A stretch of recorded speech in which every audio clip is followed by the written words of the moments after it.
नमस्कार, मैं Rajneesh Kumar.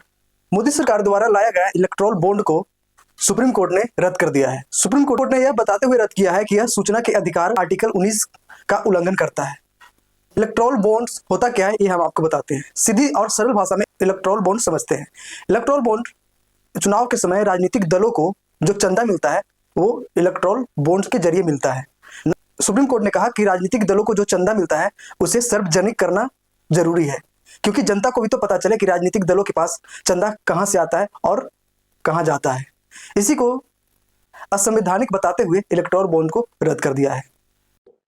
The anonymity of the contributor is intrinsic to the electoral bond scheme. The electoral bond scheme is not distinguishable from other modes of contributions through banking channels such as checks, transfer through the electronic clearing system, or direct debit if the anonymity component of the scheme is struck down. Thus, the electoral bond scheme 2018 will have to be struck down as unconstitutional. केंद्र सरकार ने 2017 में electoral bond scheme को पेश करके 19 जनवरी 2018 को कानूनी रूप से लागू किया था। ये स्कीम राजनीतिक दलों को चंदा देने का एक वित्तीय जरिया है। इस स्कीम के तहत भारत की कोई भी कंपनी या नागरिक भारतीय स्टेट बैंक की चुनिंदा शाखाओं से इलेक्टोरल बॉन्ड्स खरीद सकता है।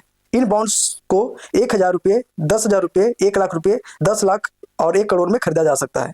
इन बॉन्ड्स की अवधि मात्र 15 दिन की होती है। इन पर खरीदने वाले का नाम नहीं होता और इन्हें गुमनाम ढंग से अपनी पसंद की पार्टी को दान किया जाता है।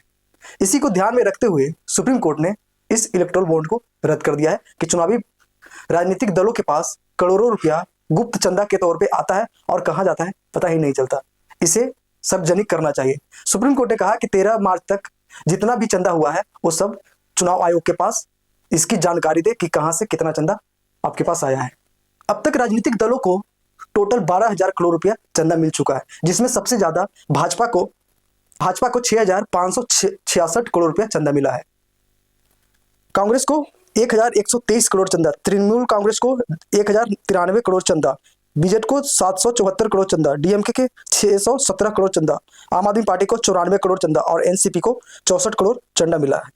लोकसभा चुनाव से ठीक पहले सुप्रीम कोर्ट ने एक ऐतिहासिक फैसले में 2018 में लाई गई इलेक्टोरल बॉन्ड योजना को असंवैधानिक बताते हुए तत्काल प्रभाव से रद्द कर दिया है। संविधान पीठ ने आदेश दिया है कि इलेक्टोरल बॉन्ड खरीदने वाले, इसे बुनाने वाले और इससे मिली राशि को 13 मार्च तक सार्वजनिक किया जाए।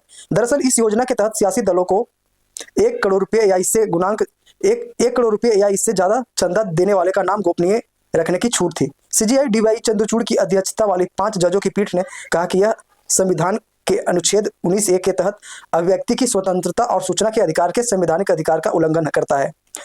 कोर्ट ने केंद्र के इस तर्क को नहीं माना। योजना राजनीतिक फंडिंग में पारदर्शिता और काले धन पर अंकुश के लिए लाई गई थी।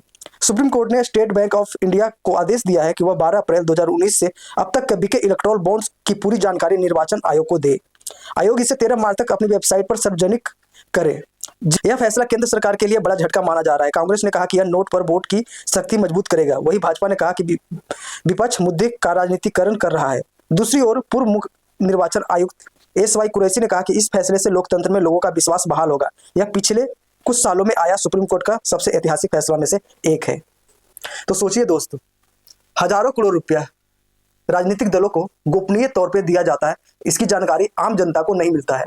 ये हजारों करोड़ रुपया किसका है? आम जनता का है, हमारा है, आपका है। जो सड़क पे कूड़ा चुनता है उसका पैसा है।